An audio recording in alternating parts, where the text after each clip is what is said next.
All Kimbo to everyone. Greetings, family, community. We want to thank you all for being with us and joining us. And we have a special treat for you today. We have our brother, Kagimu. I'm not going to talk long. I'm going to go ahead and give it over to him so that he can introduce himself to you, tell you more about himself, and then we're going to go ahead and get started. So, my brother, welcome. Welcome to the Zoom. Welcome to the YouTube channel, and take it away. Okay. Yeah, thank you. It's an honor. It's an honor for me to be here and to share the information or the knowledge that was granted to me by our ancestors. And I can't wait. I can't wait to share this with you because it's more than a passion to me. It's like it's more like my intentions, or it's one of my purposes that I have to fulfill in this physical realm before I I depart and meet my ancestors. So my name is Kagimu. That is my real name. Mhm. And the colonizer's name, the name that was given to me by the people who captured and took and made up families in captives, is David. I don't recognize it, though I just have it there on my documents because it's my father who gave it to me. And unfortunately, my father was under a spell. I'll just keep it on the documents, but I don't consider it as part of me because it has nothing to do with me, absolutely. But my name is Kagimu, son of Kasule, son of Kabuye, son of Chibilige, son of Kawoya, son of Namfoka, son of um, Nambilige, son of Kasuja, and son of Muzukuru wa Jajja, Bakazi Rwendo Semandwa. There are some words that I can't pronounce that are unchangeable in English. So I just have to address them in my language so that I can address myself in the right way. Yes. Therefore, I'm here in flesh, and I'm going to share with you anything that you need to know concerning ancestral systems, the identity, the deep connection that binds us together as Africans. And yeah, it's a great pleasure for me to be here. I'm honored. All right. All Yeah. right. Welcome again. And we are definitely honored. Well, I'm going to Mhm. go ahead and share this Okay. PDF and we can get started. All right. Okay. Mhm. Do I need to make it a little bigger? Is that good? Mhm. Okay. Yeah. So today we are going to look at this. I'll ask brother to go through as I also explain what you're reading. Okay. Yeah. Okay. You want me to go ahead and start reading then? Yeah. Okay. Because yeah, just go ahead. Okay. It's And entitled. I'm sorry to cut you short, but if there's anyone who has a question, feel free to pop in and ask so that we can all match together and understand things along the way. All right. Yeah. African totemic science, ancestral systems, clan identity, and the deep connections that bind us together. A teaching Yeah. manual on African totems, ancestral knowledge, kinship, nature, and collective identity by All David right. Kajimu. Yeah. Now we are going to look at the ancestral systems where, of course, we debunk or we are going to overlook the systems which we are having right now in Africa, but and try to explain how Africans used to manage themselves in different aspects like politics, the economics, the theology part, the philosophy part. How did you used to do it? The clan identity, that is where you're coming from, because the clan represents where you represent your roots in essence, and the deep connection that binds us together. This is the Ubuntu that we have as Africans. So this is a teaching manual that I had to pile up so that I can have a good flow as I'm explaining this thing. So we are going to look at the African totems. Those are the animals that you are related to as an African, and the ancestral knowledge. This is the wisdom that has been passed down generations from our elders, and the nature and the collective identity. How are we relating to nature, and how do we treat nature? Do you treat it as an end to its own right, or we treat it as our own benefit?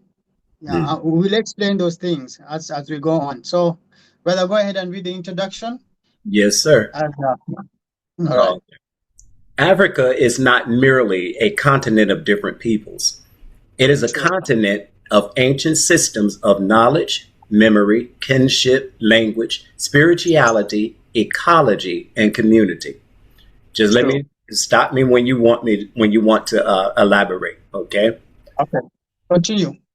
Long before modern academic institutions classified knowledge into separate subjects, African societies developed ways of understanding the relationship between human beings, family, community, animals, plants, land, ancestors, and the unseen world.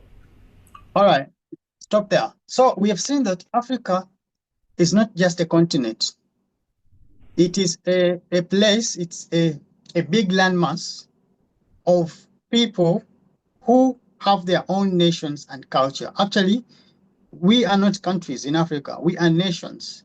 The borders that categorizes us into countries were just drawn few years ago, 18, the Congo Berlin Conference. So we don't really recognize them if we go to the ancestral African systematic ways. Therefore, we are it's a big landmass, as I was saying, of different people. These are nations. I'll give a perfect example. My name is Kagimu, and our sister who is here with us, she's called Amanyabinji. Amanyabinji is from another nation, and I'm also from another nation. But that doesn't make us different people. So we have differ in nation. We have almost the same culture. That is what we are going to be discussing in details. So we've seen that we had ancient systems and knowledge, definitely, because we cannot understand ourselves only if you go through the nation or the culture which has raised you from birth. Otherwise, if you adopt another culture which is not part of your lineage or your genealogy, you find yourself a lost sheep. Yeah. So long before the modern academic institution, actually the education that we call academic institutions right now are a constructed community of the white man or those colonizers, a person who came in a community, in a community and decided to run their systems. And because we had our own education systems, and we had ways of educating our children, we had ways of governing ourselves. So these are the things that were thrown away, put aside, and then the white man placed his systems so that he can be able to control and govern us. That is why in Africa, it's either you speak English or French, one of those two languages. Because if you don't speak any of those, they don't consider you as part of the system. Therefore, you will not get the benefits. And as time goes on, I will explain how the poverty in Africa is orchestrated. It's never part of us. So continue. Okay. One important part of this heritage is the system commonly described as totemism. Yes. Across different African societies, particular animals, plants, natural phenomena, objects, or ancestral symbols have been associated with clans, lineages, families, and communities.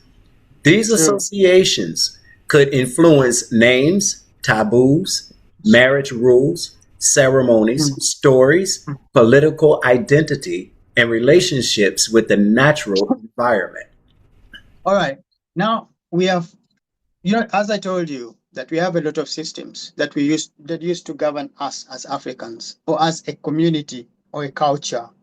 As I said earlier, that our sister who is here with us, Amanyabinji, she's from a different culture. I'm also from a different culture. We had systems, and these systems used to govern us, and they used to maintain us, just as how the king wanted to run the kingdom. Because remember, the kings are the custodians of the land. Mm-hmm. Whoever gave them authority has maintained it like this for the longest of time. And Africans were able to create monuments and buildings that have lasted for years and years. This kind of information that they are giving out there, that Africans have been living in huts and living in poor rushed houses, it's a lie. Africans have buildings or even have structures that have been there for over 20,000 years and before, and these structures are still there.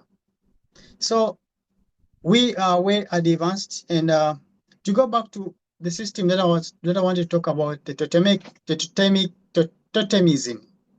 Mm-hmm. It simply means that we can identify ourselves as according to the animal that you're related to. So totemism simply means that every African is classified as according to the animal which falls in their clan, or which falls in their lineage.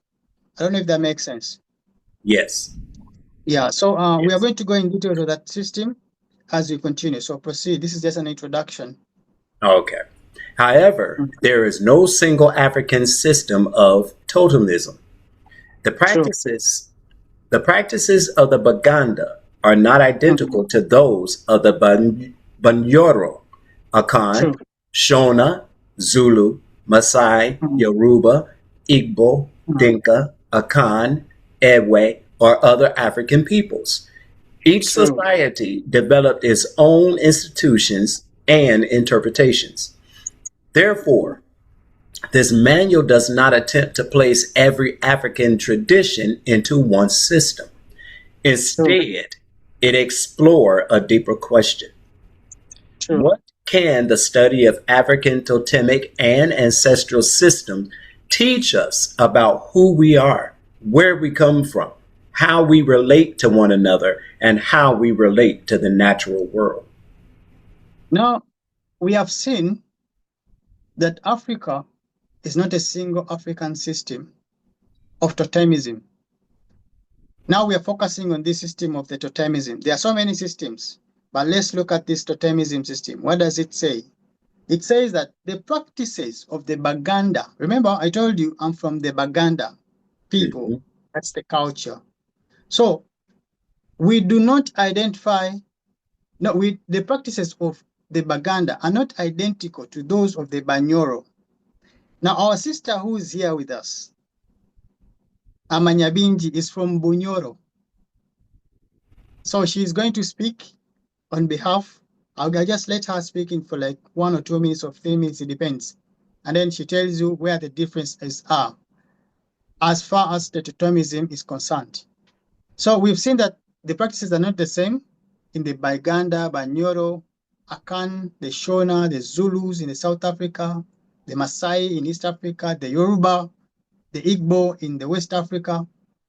All of these things differ, and each society developed its own institutions and interpretation. What am I trying to say here?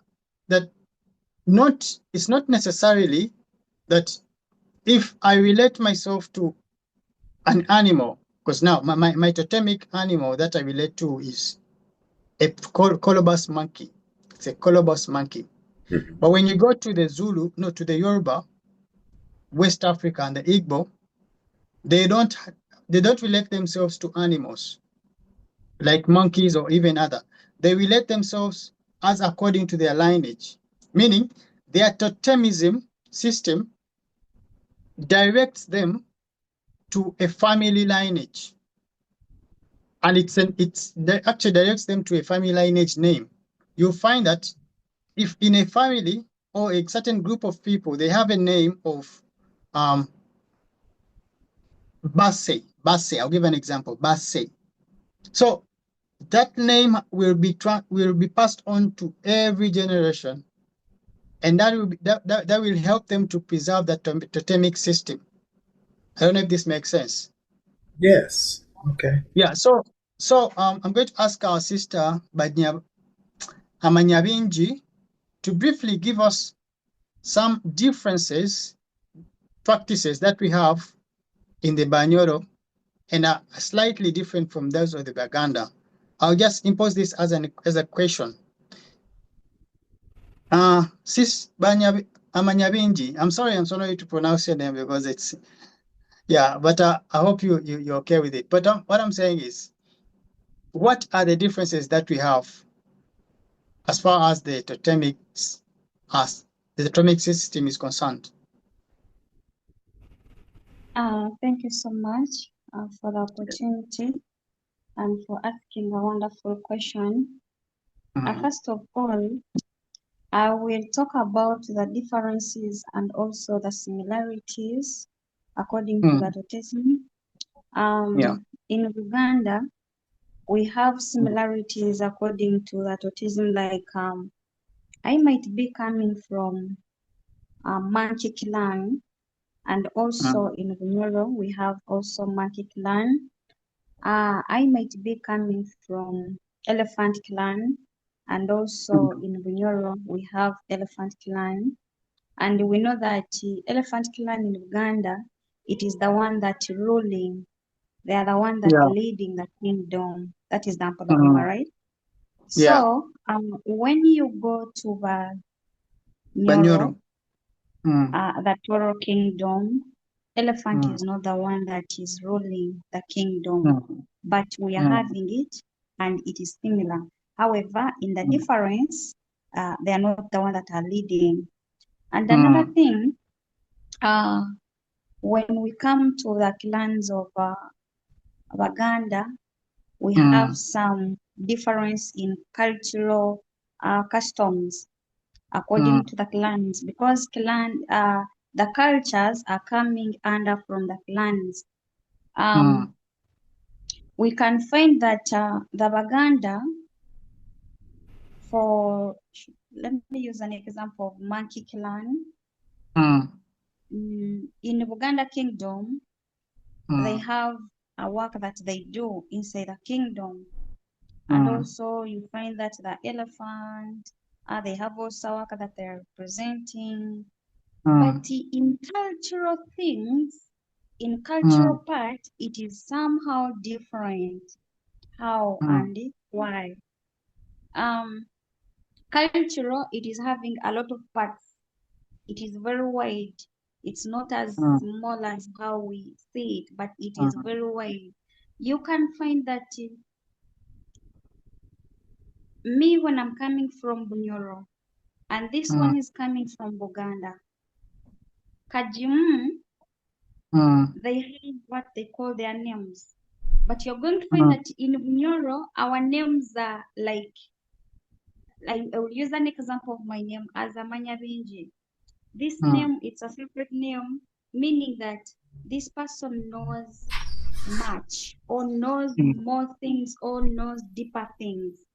But for Kagimu, under their clan, it is having another meaning, what Kagimu will explain also, because I'm not a Muganda, so I'll try to explain the part of Manyoro. So also... Can I carry on from there, if you don't mind? I'm sorry to cut you short. Oh, you had something else to add on? You can continue. No, you had something else to add on, or I continue? Let me first finalize and then you start from there. Okay. I'm sorry. Okay.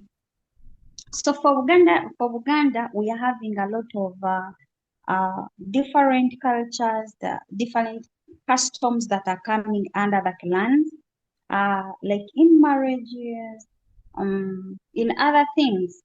But For Buganda, you're going to find that for me, when someone is coming from Buganda but is going to marry me, there are things that we do whereby the Buganda people, they don't do them.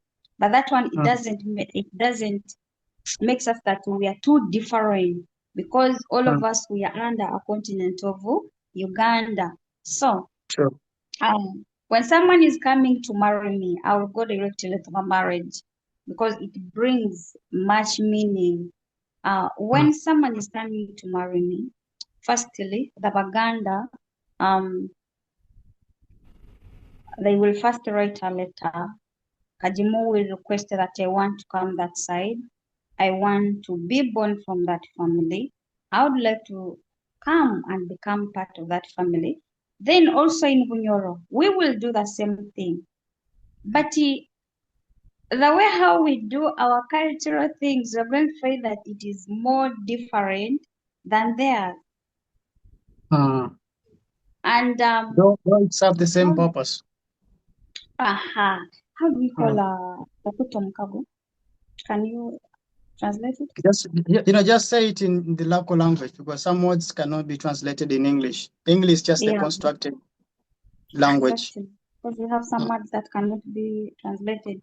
So we have something we call Okutomkago. But when we are Okutomkago, this English, they should even remove it from our language. So when we are doing that work of Okutomkago, you're going to find that Kagimu, they are going to use coffee as Okutomkago. But for us as Banyoro, we have coffee and also what we call millet flour. In every introduction for Banyoro, you must put there millet flour, the mingled one, the kalo. But for Uganda, it's not there. In Bunyoro, when you are coming to our side and we are going to Okutomkago, we are going to have what we call ebyanzi, milk. We are having the cultural cups where we put milk. My father is going to give that Kagimu as his son will come into his family to become his son too, and also to the father of Kagimu. But for Kagimu in their culture, they will not use that vianzi. They will use coffee only.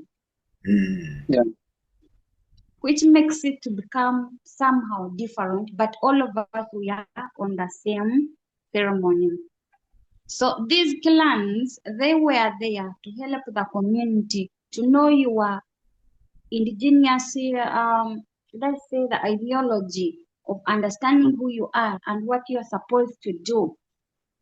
As someone who's coming from Bunyoro, as someone who's coming from Buganda, as someone who's coming from Busoga, as someone who's coming from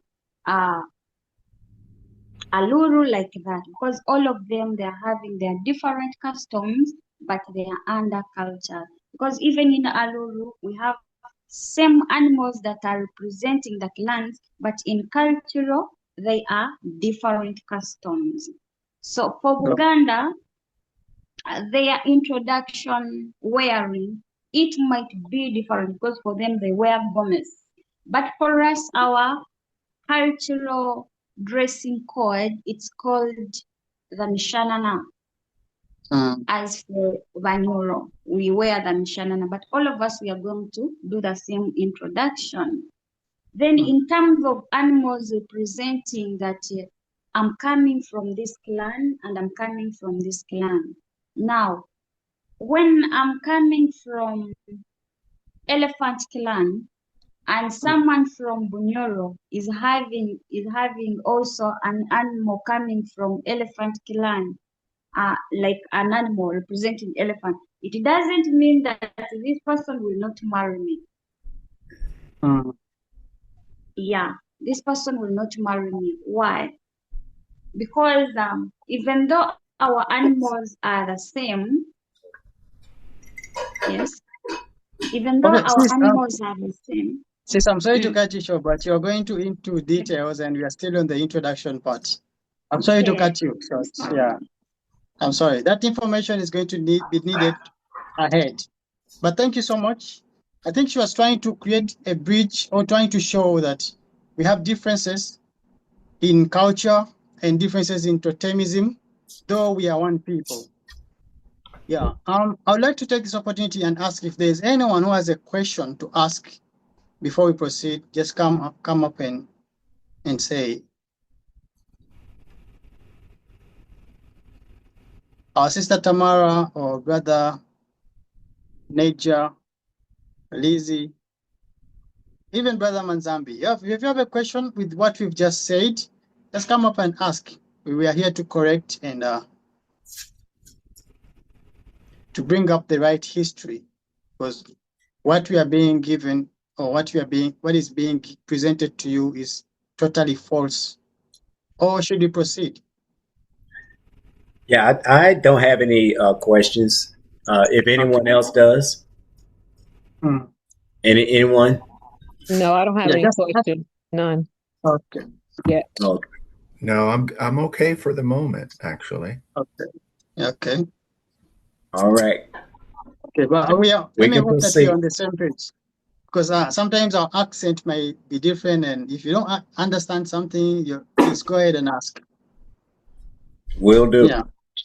All right. All right. Yeah, we have a different accent. So, and English is not our language. English is just a constructed, it's an add up of words and something like that, but it's not, has nothing to do with that. So we are doing our best Yeah. to give a Trust me, message. I'm doing my best too. English is Yeah. not my language, but even though I speak it so well. Yeah. Yeah. We'll go in details with that. Yeah. Okay. Part Yeah. 1, understanding the African totemic world. What is a totem? A totem is commonly understood in anthropology as symbolic association between a social group, often a clan or lineage, and a particular animal, plant, natural phenomenon, or other symbol. In some societies, the totem is connected to stories about the origins or history of the group.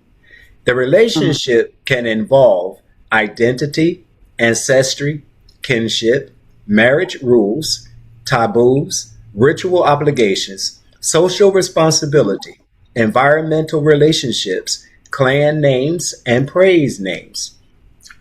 A totem should therefore not be reduced to simply saying, my clan's animal is this. The deeper question is, what does that symbol mean within the social system of the community? All right. Let me briefly talk about this. What is a totem? It is commonly understood as anthropology in symbolic association between a social group, often a clan or lineage or whatever. We've seen that a totem can represent an animal related, or it can also represent something that the society has created to preserve the family lineage. Because we see that the relationship can involve ancestral, identity, kinship, and marriage rules, because the totem represents you. So we need to understand that if I am from the monkey clan, what does the monkey people do? What are their purposes? No, like what do they serve in the kingdom?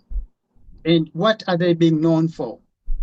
And to put that aside, the colobus monkey that we're talking about, how does it treat itself in nature?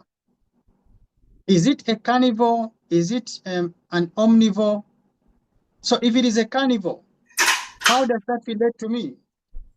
I'll give an example. The lions. Lions are carnivore. So if I belong to the lion totem, I'm going to know that the lion is aggressive. And if I apply that in the community, then the community will not have a balance. The energy in the community will not be balanced. So what do I do? I observe and I look at the animal. I dig deep into its identity and its nature. Then I preserve that energy and use it in a positive way. Since it is aggressive, I use it because our ancestors related back in the days, our ancestors related us to animals as according to our ways as as individuals. So if you look at you, Brother Manzambi, and you're kinda acting like a monkey, they will place you in the monkey clan. If I'm acting like an elephant, they will place me there. I wasn't there, but this is as according to the knowledge that we see, because everything that we look at, it's like people who belong to the monkey clan or who belong to the lion, they behave just as that animal. It's a jungle. But we're not going to do exactly what the animals are doing. However, we will copy what the animals are doing. We will take the good instincts of the animal, and then we apply them to the community. So that we can create a balance. Oh. Yeah. So that answers the question that what does that symbol mean within the social system of the community? A totem simply helps in identifying and shaping the morals of the people in the community. But now this system has been abolished because of the white man. But we will go into that later. Let's first address the system in the right way. Therefore, but brother, I'm going to ask you to skip some information for the sake of time. Okay. Yeah, but the next paragraph is very important. Read it. Okay. Totemism is not one African religion. One of the greatest. Did I read that already? No, I didn't. No, you've not yet. Okay. I want you to read this, and then you will skip the next one. I will tell you what to skip. But read this. This one is very important here. Okay. One of the greatest mistakes we can make is to speak of African spirituality as though Africa had one religion. Africa contains thousands of communities, languages, and historical traditions. Consequently, totemic systems differ enormously. For example, I, Kagimu, associate myself to a clan with a particular animal called colobus monkey. I'm sorry to cut you short, brother. Okay. Sorry to cut you short. Let me talk briefly about the other statements that you said earlier. Then you're going. I want to explain this better when you guys have got an insight. So we are saying that totemism is not one African religion, and this is the mistake that the white man made. He came to Africa. He observed the way we related ourselves to animals. He observed the way we relate ourselves to nature and the way we address the divine. And he simply says, and he simply made the conclusion that Africans are having multiple gods. But we don't have gods, because we take each and every Africa as a god. You are a representative of the divine in the now, because the divine resides in you. And now this is where the misinterpretation came from. My brother, I'm sorry to interrupt you now. Yeah. We are gods. Repeat that. Say that again, because people may have missed it. The melanated children are gods in the flesh. Because first of all, we've seeded this earth for the longest of time. It's only the divine who knows where we came from or what resides in us. So we address nature as according to the God in us. And what does the God in us say? We treat nature as if we came from it. Because even according to, I don't want you to look at the books, but our ancestors have been passing on this information, and they've been telling us that Africa contains as we as the melanated children have been blessed in so many ways, and therefore we cannot limit or we cannot reduce ourselves to be under of what we are not. We are that much great. And so the greatest mistake that the white man made is to say that African spirituality is one religion. No, it's not a religion. These are cultures operating and representing themselves as according to their genealogy and lineage. Yes. This is a perfect example. Our sister here, Amanyabinji, she's from a totally different culture. I'm also from a different culture. But we have so much in common. And what is that? The interpretation and the understanding of nature and the divine and the all around us is the same. The way she addresses the divine is the same way I address the divine, though we differ in language. But the approach is totally the same. This I'll present this to you. Our brothers in the diaspora, you might say that, oh, okay, we are totally we are in a different place. We are not in the motherland. So how can we classify ourselves under a culture? This is it. For us, wherever a child, a melanated child, doesn't know her origins or her roots, the fact that they are melanated qualifies them to fall or to belong to any culture. What does this mean? Brother Manzambi, I qualify fully to put you in my culture if you are willing to agree and make a decision by yourself. You can, for as long as it's an African culture, you qualify because you're a melanated child, and the same DNA resides in both of us. I don't want to talk too much. Let's proceed with the paragraph. Say what? Brenda said you need to talk on that. Okay. So, for example, for example, okay, okay. For example, I Kagimu associates myself to a clan with a particular animal called colobus monkey in Gaye because of our ancestral story. The official. 1 minute. 1 minute. Now that it's just a demonstration, Brother Manzambi, you've never come to Africa or to the motherland, and you have to have a connection with me. I have presented myself as Kagimu, and I'm from the clan which associates itself with the colobus monkey. So, and I am able to tell that based on the ancestral story. So what I will do is, in case you need to find or to get a lineage or roots, I have all the qualifications. Since I know who I am, I have all the qualifications to place you in the culture and make you part of our people. We've seen this, brother, what is his name? What's his name? This guy who's a streamer. He came all over Africa, this guy. The one who has hair like...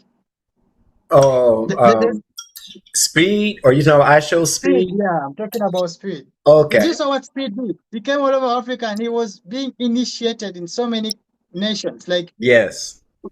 He went to the South Africans and they told the Zulu, actually, the Zulus. They took him through all the procedures to qualify to be a Zulu. And then he came out as a Zulu. And he's fully appreciated and he qualifies. Why? Because he's a melanated child.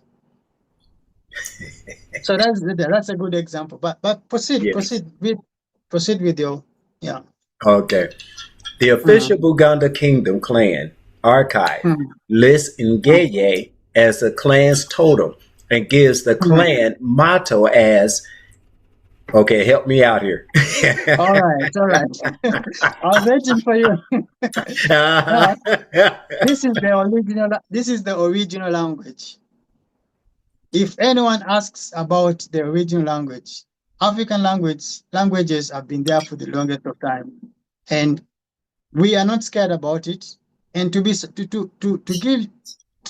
you a surprise, most of the words in English can never be translated. Most of the words in a language can never be translated in English. If you try, especially what? The spiritual one. Exactly, especially those words that are related. Yeah. If you try, you are going to get a totally different meaning and you get lost. Yes. So the best way is to approach and leave those words as according to their own pronunciation. Now, I'll give an example. Tatula, asulumba, busulumbi. Tutu, lifumitali charito. That is our motto. It can never, I love it can it. never be translated in English. I can't even lie to you. I can't even lie to you. Tatula asulumba busulumbi tutu tutu lifumita lichali to. It's only an African tongue that can pronounce that. Wow. It's on, yeah, trust me. So this literally tells you that our ancestors were very wise. And yes, so the Baganda clan structures is fundamentally about genealogy and belonging. You can see that the totem or the structure of the totems generally can place you in your belonging and genealogy. Like, you can be a lost child if you know where you come from. You cannot be a lost child in Africa. In fact, you can even say, I don't have a purpose, if you know where you came from. You can say, I don't know what to do. I'm lost. If you know your culture, if you know your genealogy, if you know your totem. Because if you simply address yourself as a person from the market clan, what you are going to do is to tell you what the market people do. And if you don't even have a capital or where to start from, we will show you. Because remember, in our clan we have so many houses, ancestral homes, which represent every clan. Now in my clan we have 9 ancestral homes. And all these, yes, and all these homes have leaders. We have clan leaders. And these clan leaders have been passing on information generation by generation. So there's no way you can come up and say, I don't know who I am. For as long as you are an African and you have this, and you have a totem, then your history is there and you can never be lost. Wow. I would like to ask Queen Lizzie, if you're available to speak. I saw where you put in there, very true. Would you like to share a little bit with us?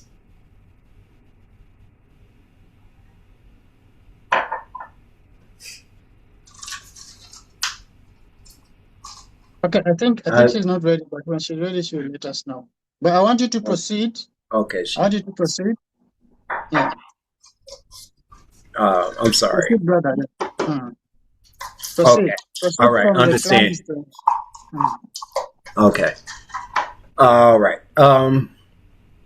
Okay, you read that. The clan is the extended family through which people trace ancestry. The totem is a symbolic identifier associated with that clan. So traditionally, a Ngeye person does not become Ngeye because they behave like a monkey. Rather, they inherit Ngeye identity through their clan lineage. The relationship can be understood through respect, avoidance, and identification. Traditionally, a person belonging to a clan respects its omuzero. The animal is not normally treated as ordinary food or something to be deliberately harmed. This creates cultural relationship between human beings, animals, lineage, and the natural world. All right, let me explain that briefly. So we've seen that we don't treat animals as food. Get this from me. In Africa, we don't slaughter animals anyhow. This thing of eating chicken burgers, chicken fries, just like that, no, we don't do that in Africa. Not because that we are poor, but our ancestors were very wise when they're doing these things. And because you see, if you eat chicken and meat every day, your body is not going to be the same.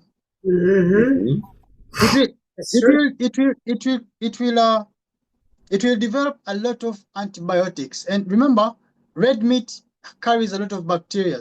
So those bacteria are going to accumulate in your body and eventually you will wear out. That's why you see that the lion doesn't have the same lifespan like an elephant or any other animal that entirely feed on grass or on food that is not highly protein.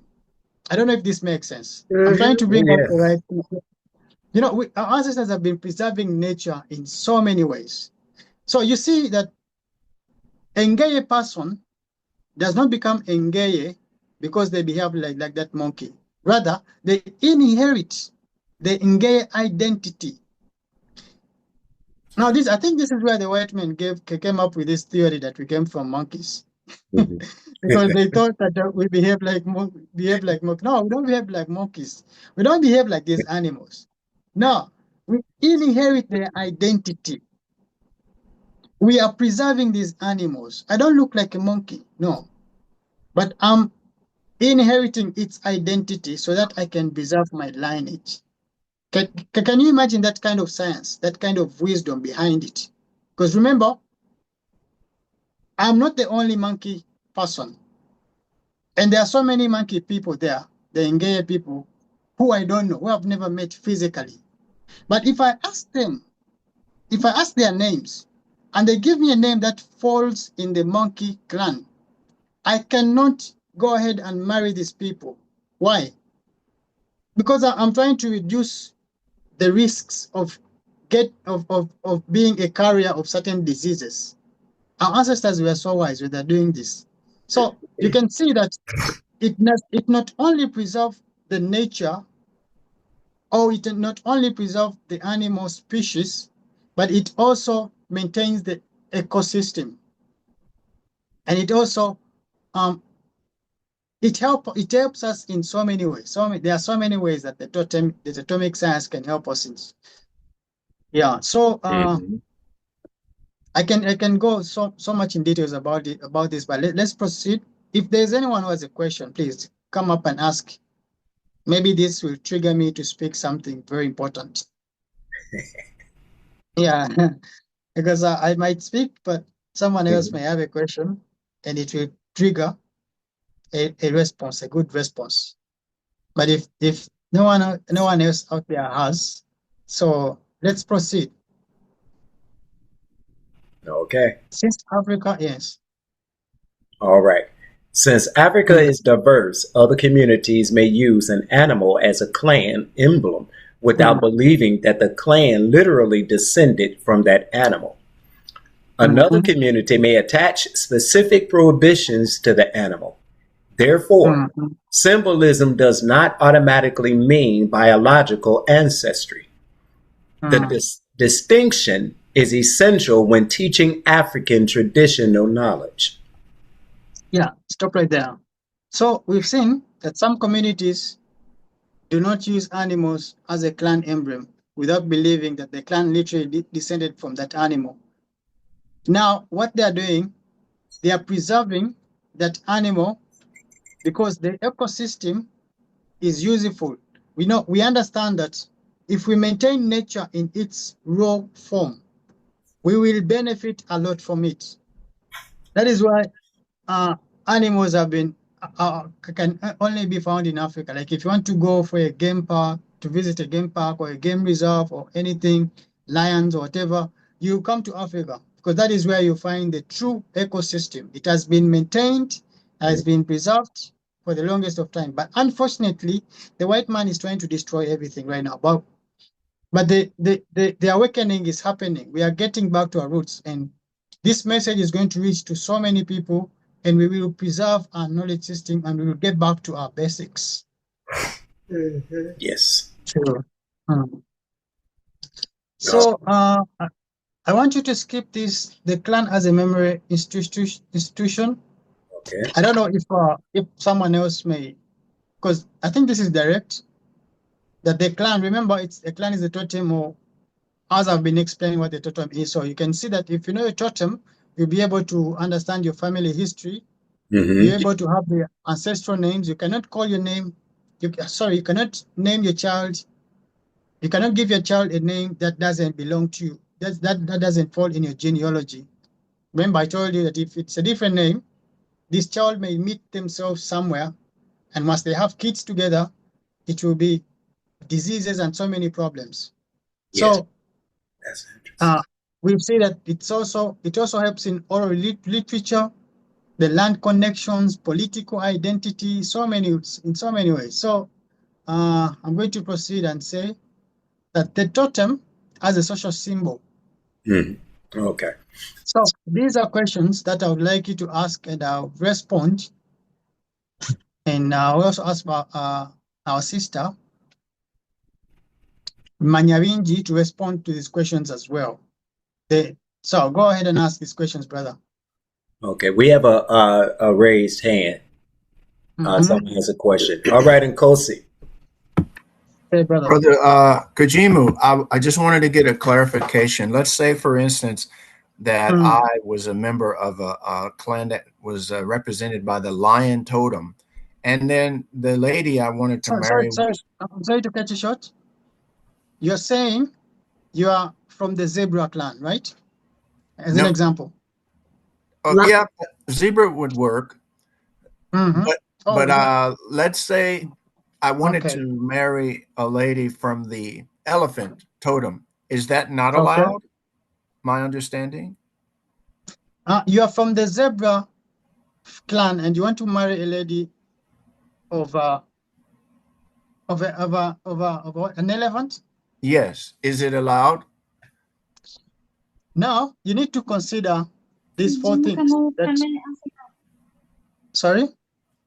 Can I answer that? Yeah. Go ahead, Mama. Okay. So for a man, if you're coming from zebra clan and then the woman you're going to marry might be coming from elephant clan, in African marriage, you have to first understand the two sides. One, where is your mother coming from? Because as a man, you cannot marry a woman who is having the same totem as like your mother. Okay. So before marrying, you have to first investigate and understand. Then if you don't have any relations, then you can marry. It is very okay. Okay. But if your mother is coming from that side of that clan for the lady, you don't need to marry her because she will be your mom. She'll be called as your mom. True. Yeah. So that is how it is. You can continue.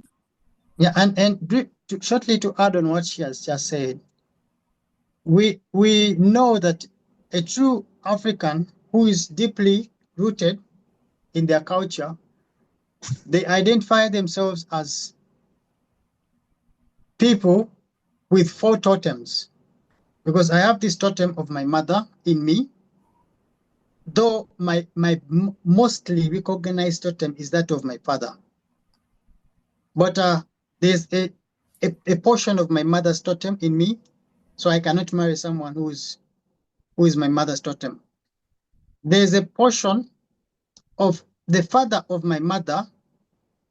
The father of my mother, of course, is the same totem, but the mother of my mother, who's my grandma, is of a different totem. So that is another totem that I put in my category, and that has made 3. So the mother of my father is also a different totem. That makes 4. So I have these 4 totems that I don't literally get close to when it comes to marriage. Brother Manzambi, have you understand the magic behind? I do. I'm just blown away. Yeah. That is the magic. You know, this kind of science, it reduces adultery. That's number 1. It reduces so many things, complications, diseases. No, because you cannot go ahead and have kids with someone. Kagimu, let me give you an example on that. If you are a man and then you marry a woman who is having the same clan as your mother, you're going to produce complicated kids. Definitely.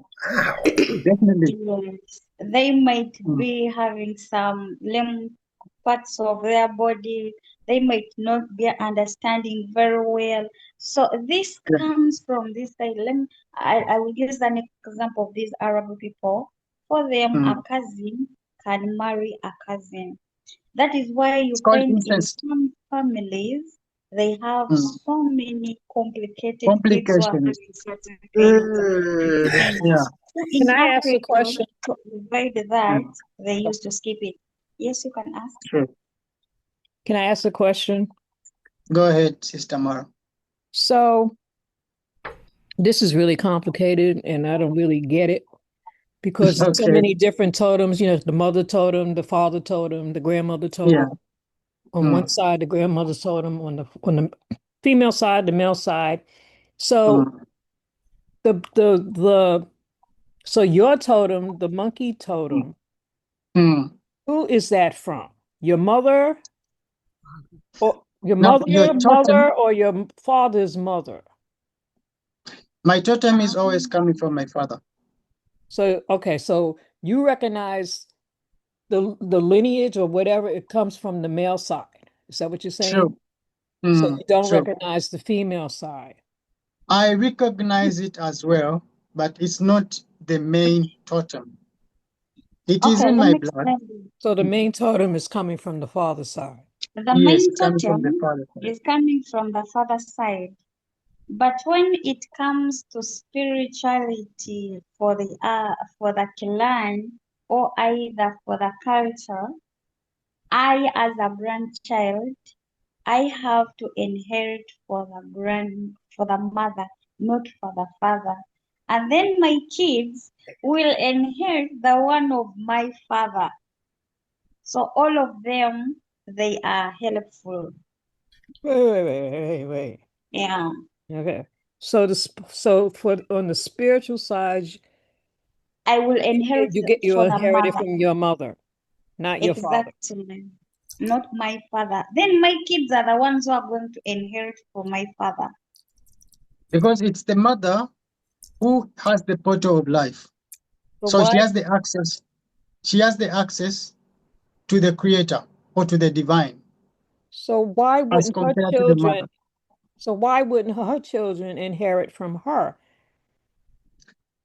from the It's on the mother? spiritual side. Why would It's it on be? the Yeah. spiritual side, yeah. In the spiritual world, her children inherit her totem. But in the physical world, because remember what we are dealing with is the physical world and the spiritual world. They are totally different worlds. So if we are to deal with the spiritual, physical world only, we are going to say that your father's totem, actually when you go for a DNA test, it's your father who has the more concentration, right? No. Definitely. So that is before even DNA came in existence of, before these machines came in existence to take the DNA or whatever, our ancestors knew this technology way back. So they know that it's the man who holds the higher concentration of a totem. And then your wife also has another. So the children that you're going to have are going to have you as the father being the main totem, and then your wife or their mother being half or a slightly or a more portion of their totem. I don't know if this makes sense. Mm-mm. So you Okay, saying let me the break this. Let female me break this down. always? So you saying the female always, from the spiritual perspective, identify with the mother's totem? Exactly, because it's the mother who brings life in Yes. existence in the physical So, world. Yeah. so that they're talking from a spiritual perspective. However, when you get married from a physical perspective and you have kids, Mhm. your kids identify with the father. So it's the same exact way over here as when you get married. You take on the name of the man, and the children take on the name of the man. So it's the Exactly. same Yeah. instance. They're saying, Mama Exactly. Tamara. Yeah. Yeah. Exactly. Thank you for clarification, sis. Mm-hmm. Now you said you had a question also, Brenda. Do you remember your question? Well, it was on something. We're on a roll on this one here. This was Yeah. back when he was talking about the Okay. So, melanin. okay, there's one thing that you need to understand, that an African or a true African who understands his culture or where he comes from, he has 4 totems in his system. And once he understands these 4 totems, he cannot mess around with those totems to go ahead and inbreed with them. No, you cannot. Because if you do, on the physical side, you're going to create complications. It can be health-wise, it can be so many ways, in so many ways. But if you skip those 4 totems and go outside, then you have higher chances of producing healthy babies because they will not be carriers of whatever is in your body. I don't know if that makes sense. Yeah, it makes sense now because the way way Mama Brenda had explained it about the way that they do it here, where you take on the man's name and whatever. See, I didn't understand when you were talking about the spiritual side with the mother and then the physical side with the father. I wasn't thinking about the way that we do it over here, where we take on the man's last name. But yeah, I get it. I get it. Okay, let's proceed with the totem and identity. I don't know if there's anyone who has another question before we proceed. Okay, let's see. All right. No. Well, I have someone in the chat. I just want to look at. Oh, okay. Hey, my brother Ron. Thank you for joining us, my brother. This is a awesome lesson here. Okay.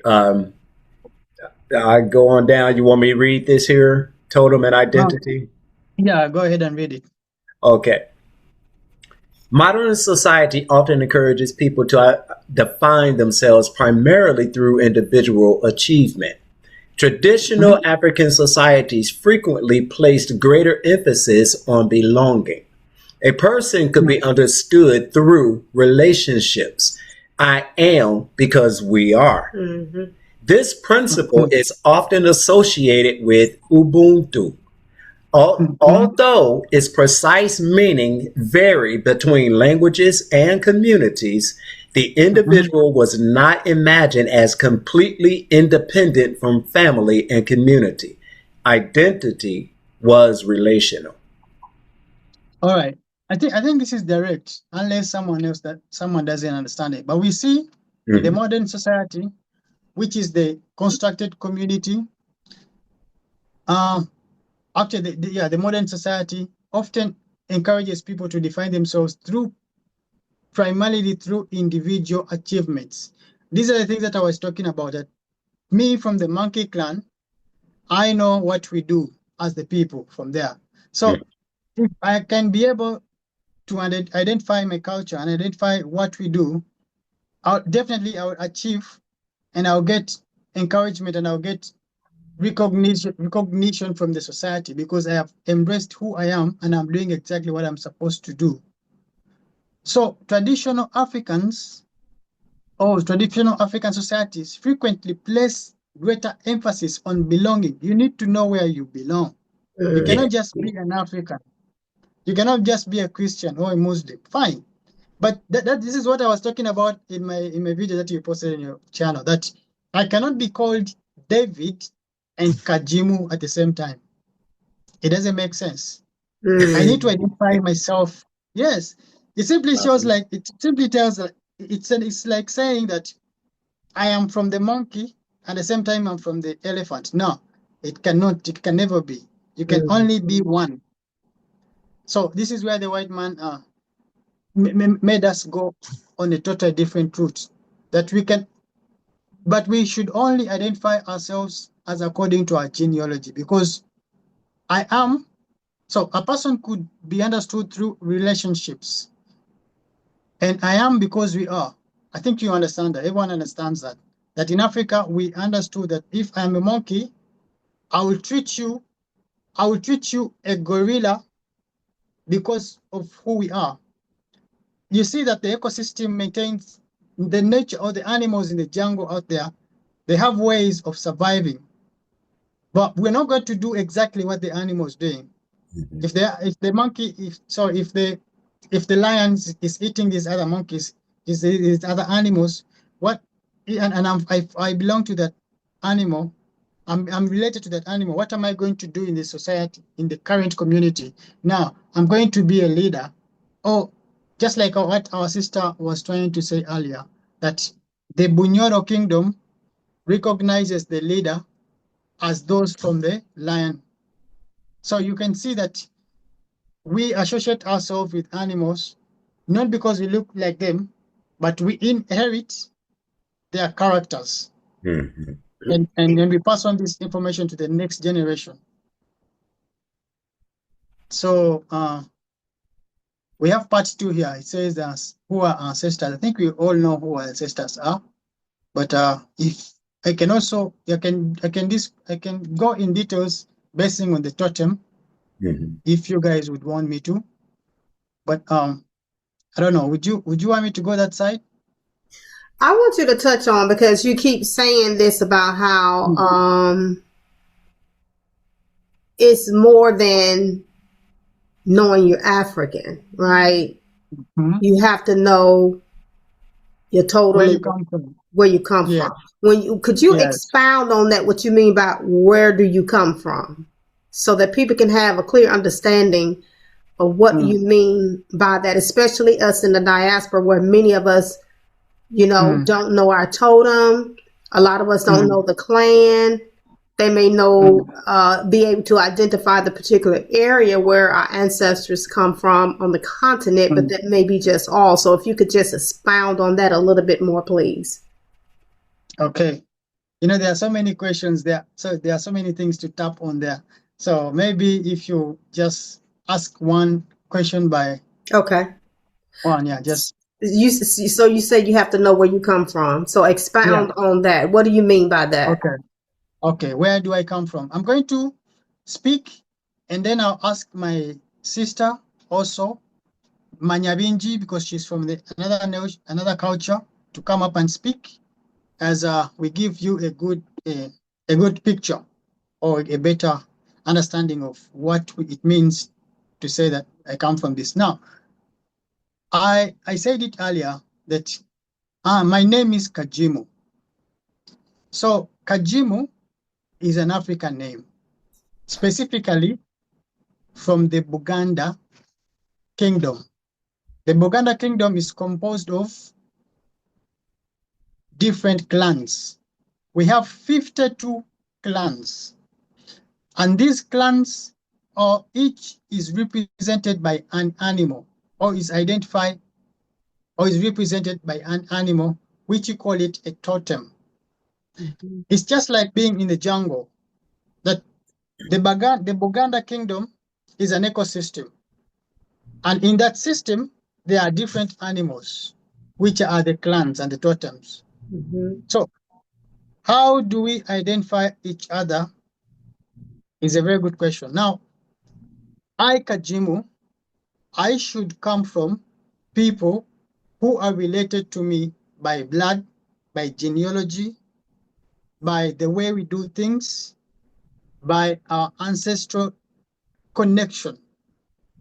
So I cannot call myself something else that I am not. Every African has a root and they have a lineage. I don't know if I have addressed that in the proper way, my sister. Maybe let me maybe let me ask Amanyabinji also to come in and speak. Okay, thank you. When you say where you're coming from, first of all, you to understand who you are and where you're coming from, you have to understand the root of your parents, where they're coming from. I will use an example. If I'm called a Manyabinji, I have to understand my mom. Where is she coming from? My dad, where is she coming from? And then I start recognizing who was my grandfather, then who was the grandmother, who was the grandfather for my father, who was the grandmother and the grandfather for my mother, like that. So after understanding all of them, then you go back and check what were they doing.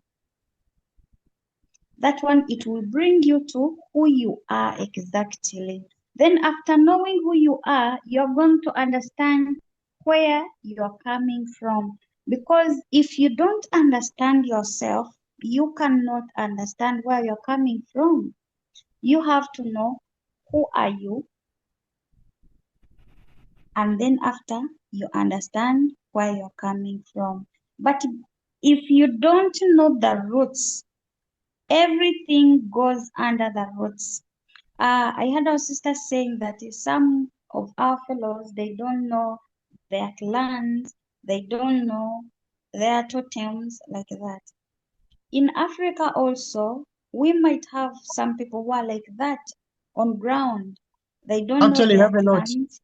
We have a lot, to be precise. Mhm.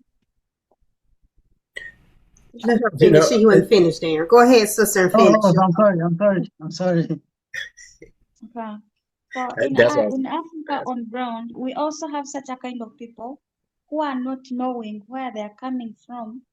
They don't know their father's grandfather, or either they don't know which clan are they coming from. They have a mother, but the mother doesn't know the totem or either the clan of the husband.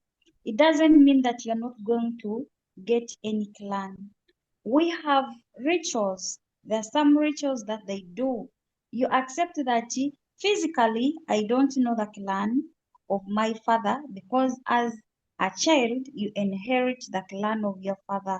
But in spiritually, you're going to inherit the spiritual activities and other things for your mother. Mm-hmm. They will do a ritual.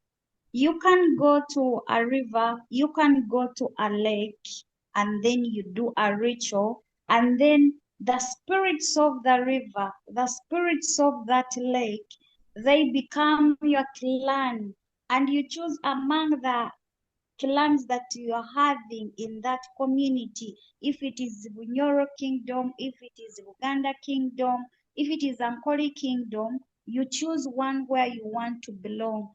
But the main spirit that you are inheriting, it is going to be coming from your mother. However, here on physical, you will take any clan that you want to take. However, after doing that ritual, you go and you do what you call, I don't know how I can translate it to English, but it's called Okucho Mukago.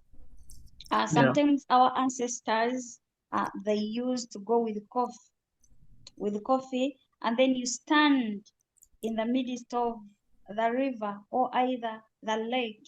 You throw the coffee and you say that I'm here, but I don't know where I belong. My mother doesn't know my father's clan.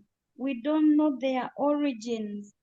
I request Mother River, because they have the names. You can say Mother Namkasa, Father Mukasa, please agree and take me as your child. I will do each and everything that is necessary for me. I will follow each and everything. And then you go and you pick any clan that you want to fall in, and then you become a fully person who is belonging in that clan. Mm-hmm. Wow. Now, Wow, really thank you so quick. much. Yeah, that was beautiful. That was powerful. Yeah, definitely.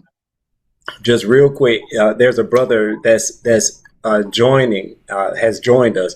He may not be able to speak, but what he said, it corresponds with what our sister just said. And what he said was, our ancestors give us our totem.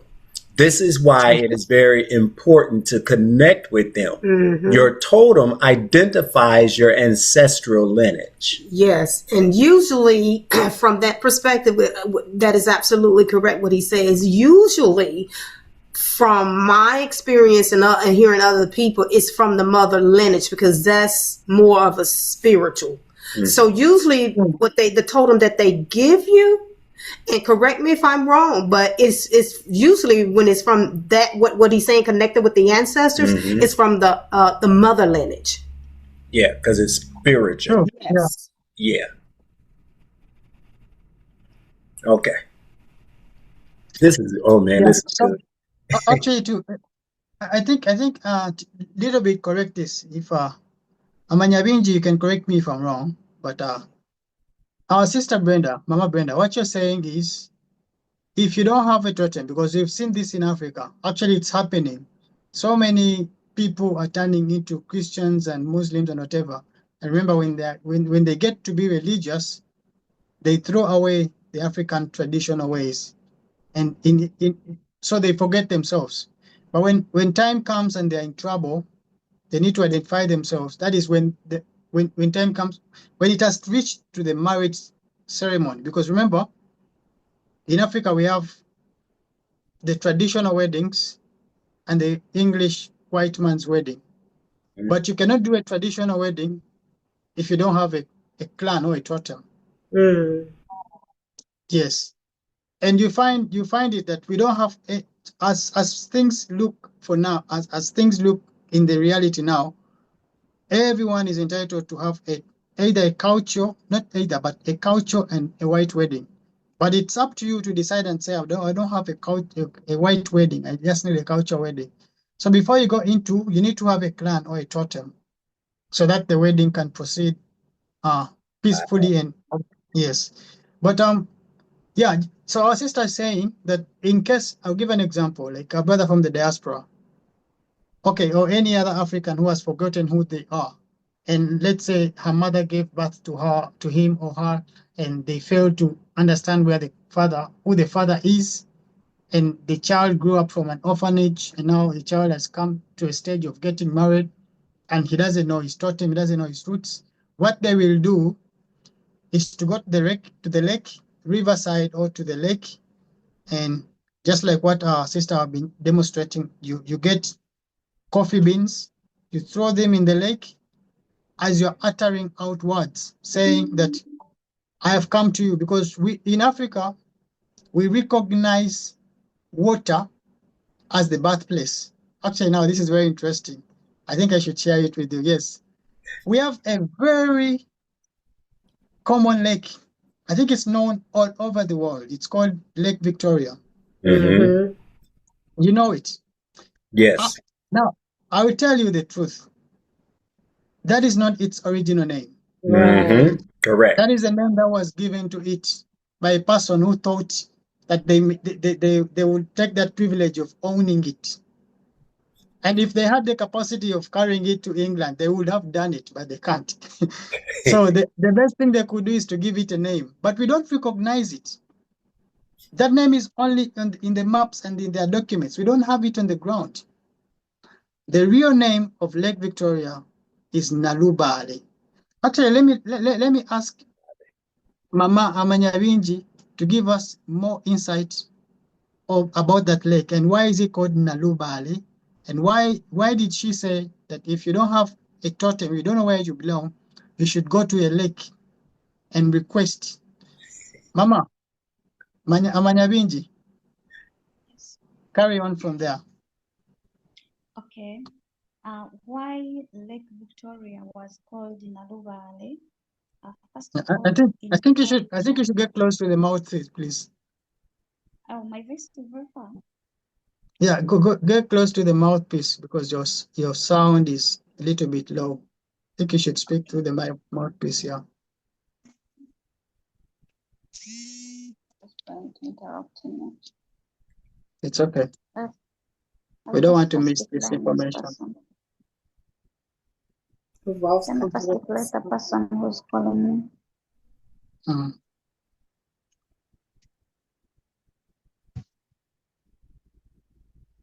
Are I you hope ready now now? my voice is somehow clear. Yeah, Yes, now you're very that's clear. better. Yeah, that So sounds much much better. better.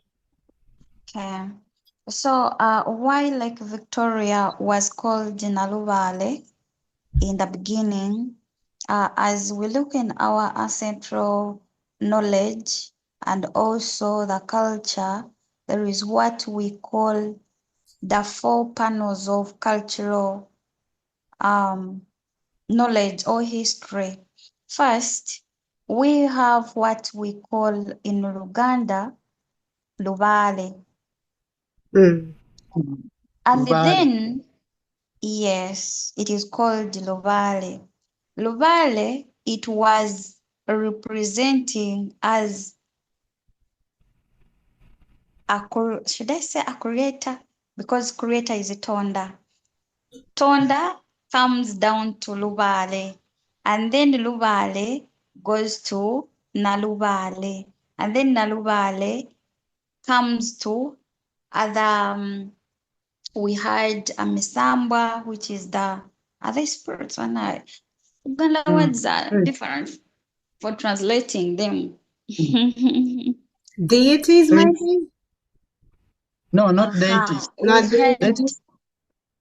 Spirits, yes. ancestral spirits, maybe. Yeah, Uh-huh. I understand that it's hard to translate in the English language, so I'm just trying to help out. Okay, so we had ancestral spirits which are called the Misamba. For Nalubale, it was in the image of calling it as a mother. In the When you image go of the to connect, mother. yeah, when you go to connect to that Mama Nalubale, era we call it Mother Nalubale, but right now they call it Lake Victoria because of those people who came and changed everything. They wanted to change our mind, to come or like to go away from what we knew. It was called Mama Nalubale. Man. Whenever you have anything, either you have things that are disturbing you, you could go to that Mama Nalubali and you cleanse yourself. Oh my goodness. Yes, This makes sense. to cleanse yourself. You call for favor. When a woman is pregnant, they could go to Mama Nalubale, they fetch water, you bathe it, as it was for traditional ceremonies, central ceremonies. But for right now, even right now, it is having security reaching on it. It is They don't not allow us easy. to go there. Exactly. They don't allow They us don't to go allow there. you to go. Wait a minute, who don't allow you all to go there? Energy. Let me explain that. Let me explain. Mm. Now, we are not allowed to go there simply because Africa is in a constructed community. The system that are being run in Africa are totally foreign, and they are being orchestrated and they are being dictated by those who want to benefit and who want to do things in their own favor. This is a very good example. When they came in the 1800, 1880 something, 1889. Sorry, 1889. When they came, they knew exactly what they were doing because they wanted to take control and over of everything. So what they do, because Africans reached a stage when they wanted to be independent. So what they did is to give them a false system called democracy. Democracy is a smokescreen of lies. It simply says that everyone has the right to be a king. But is that how it is in Europe? Is that how it is in the Arabs? Is that how it is? No, it's never. It's not like that. But they took our rights. They dismantle our systems and gave us their own, knowing exactly that we will never be at peace. So what they did, they knew that these lakes, these rivers, acts as our ancestral places. We go there to get healing. We go there to get messages. Because remember, even animals, they go to the river not only to drink, but they go there to refresh themselves. So whenever you go to a lake, whenever you go to a river, you're not just going there for fun. You're going there to refresh yourself. Because as Africans, we believe or we know that we ascended from the waters.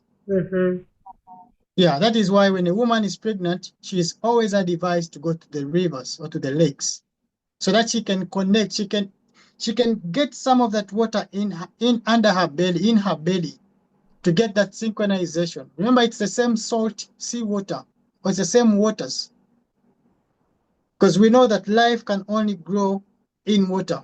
Yes. Yes. So it's very essential. The rivers and the lakes are very essential in the African traditions. That's what the spirits are. So to help some of my people in the diaspora to understand from our frame of thinking, in the womb you have the water. True. Okay, I'm gonna have to merge some African spirituality in there as well, but they will be able to understand it better when I do it from this perspective. Not saying that they're not now, but just to make it easier, more plain. So spirits are in the water. Spirits come from the water. And that's even in the Bible. In Genesis, it talks about that, right? Yes. So life itself comes from water. A woman cannot carry a child if she does not have that water. The child would not survive, right?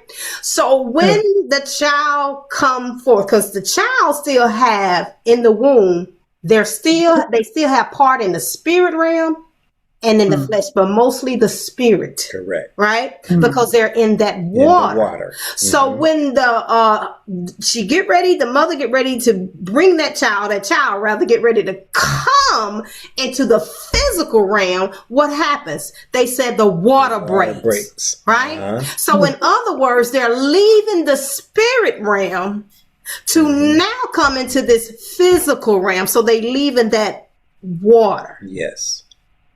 Definitely. So spirits abide in the water. And that is substantiated even in Genesis, because we know that they took our ancestral knowledge, oral tradition, and they just butchered it up into the Bible. Whether people want to believe that or not, it has happened. And those that know. Yes. Yeah, actually, let me just pass on this real quick before. Mama Amanyabinji, I would like you to briefly talk about the concept of Jesus, relating it to African spirituality and how it came in the Bible. I wanted to share this. Mama Amanyabinji, please, can you please just briefly give an insight? Okay, the concept of Jesus. And who is Jesus? Who is Jesus? According to our spirituality. Our cultures. Our culture. Who is Jesus exactly? Jesus, according to the concept of the Bible, he was written as someone who was a chosen one, who was chosen to save the world, to save others. But when we come to our culture, in every family, we have a chosen one who is a Jesus figure. Yes. Yes. Yeah. So when you are the Jesus figure in that family, I can use an example. I might be the Jesus figure for my family who is going to save everyone. And in Buganda, we call it a Jehovah, where the spirits are going to come and... Hold up, sis. You called it a what? A Jehovah. Jehovah. Yes, where like my body is going to be called a Jehovah. My flesh is going to be called a Jehovah for my ancestors to come and speak to the ones who are still in flesh. So I'm going to be the chosen one of the family. Not everyone is going to be receiving that spirit, but I will be the only person who is going to be receiving that message for everyone or either that is going to save a family. If a family is going to get some problems, there is misunderstanding, there is some things that are needed to be done, I will receive a message, I, the chosen one, and then I deliver it to my other siblings, to my elders. I can be, as I'm a lady right now, I am the Jesus for for my family. When anything's like my ancestors wants to do something, they need to guide my elders, my mother, my father. They always communicate to me, and I am the one to sit down and I interpret what they want, and then I tell it to them. It is the same as to Jesus. When they say that Jesus came to save the world, Jesus came with the message. And then that message, he had to deliver it to the messengers who were who were the 12 disciples. Those 12 disciples, they had to go and preach to other people and they get saved. As it is the same to us. When I am the chosen one of my family, my ancestors are always going to come to me. They tell me what is going to happen, and then I go and I tell it to the elders or either to the respective person, because a message can come when it is going directly to someone and I have to deliver it to someone. Maybe they want them to go and clear their graves, rebuild them, make renovation. They want the family to gather and make a ceremony. There is something that they want to connect spiritually. I will be the one to receive it, and then I go and I tell them. They go and do it, and then they receive their blessings. Yeah. Mama Manyavindi, I would like you to relate and describe, as you are giving us the differences or the relationship between the Jesus picture that we know, his dressing, his outside, and relate it to the Jesus that you've talked about, who is in each and every African family lineage. I want you to give me a relationship and give me the similarities that lies there, and so that we can expose the lies that the white man made. Okay, according to the Jesus of the books, the ones they created for us. First of all, for him, when he came, he said he's going to take us to his Father in the kingdom of heaven, and we inherit the kingdom of heaven. But for us here, when we sit down, the heaven they are talking about, that is my mind. It's inside of you. And that's a contradiction there, because how is it that Jesus? I'm sorry, but let's stop right here for a moment, just to cut a hole in their contradictions in Christianity for a moment, since we have sideline for a moment. So they said that that we're going to die and go to heaven, but then Jesus also says in that book that the kingdom of heaven, or the kingdom of God, which is used interchangeably, is inside of you. And it's interesting that you brought this up. I do not believe in happenstance. Something told me to go and research kingdom, and I advise you all to go look up kingdom to understand what it means when it says that the kingdom of God, or the kingdom of heaven, is inside of you. In short, I'll tell you what it is. It's just saying that the sovereignty of the Creator, the rulership and authority of the Creator, is inside of you. It's not outside. It's not in a building. It's within you. Exactly. When you look up what a king, and it also connects it to, as she's saying, lineage. And I looked this up today because something told me, look up the etymology of kingdom. Now, why was I told that? And she's on this. There are no happenstance in life, you all. So I encourage you all also to go and start looking the etymology of these words up, because they have butchered it. So it's a kingdom lineage, and it's an authority divine authority that is inside of you. Go ahead. I'm sorry. Yeah, thank you so much. So when they say that the kingdom of God is within you, we can also relate to the prayer that they gave us, that we should pray, our Father who is in heaven, hallowed be your kingdom come, and your will be done on earth as it is in heaven. What is my heaven? As I said, my heaven is my mind. Whatever I want to create here on earth, or either to put here on earth, I have to first have it in my mind. If I want to construct a house, if I want to buy a car, I already know what kind of car I want to buy, what kind of house I'm going to construct. Then it means the image of the house in heaven is already done. I already have that construction in my mind. I already have the picture. But here on earth, I haven't created it. I have not yet brought it here. Everyone is not seeing it. But for me, in my heaven, it is already there. I'm just waiting to put in action. And then that is why they are always telling us, please believe. When you believe in something, you give it a meaning.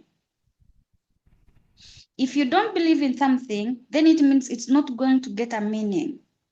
So if someone comes and tells you, no, the kingdom of heaven is here or there or there, even in the Bible, in John 17:21, it says, the kingdom of God is within you. And nobody is going to come and tell you that it is here or it is there. There is no observation of it. So we as people who are knowing our ancestral or our ancestors or our cultures, we know where our kingdom is. We understand who we are. And when you know yourself, then it means you're going to do what is supposed to be done, not waiting for the heaven where it is not going to be there. First of all, Jesus said that he died and he's going to come back and save us. He rose after 3 days. But I myself, according to my own understanding, I don't believe that death is there. Many will say they will not believe it, but I cannot say that I believe in death. Nobody can say that I'm dead. Right. It is only people who are on ground, who are still in flesh.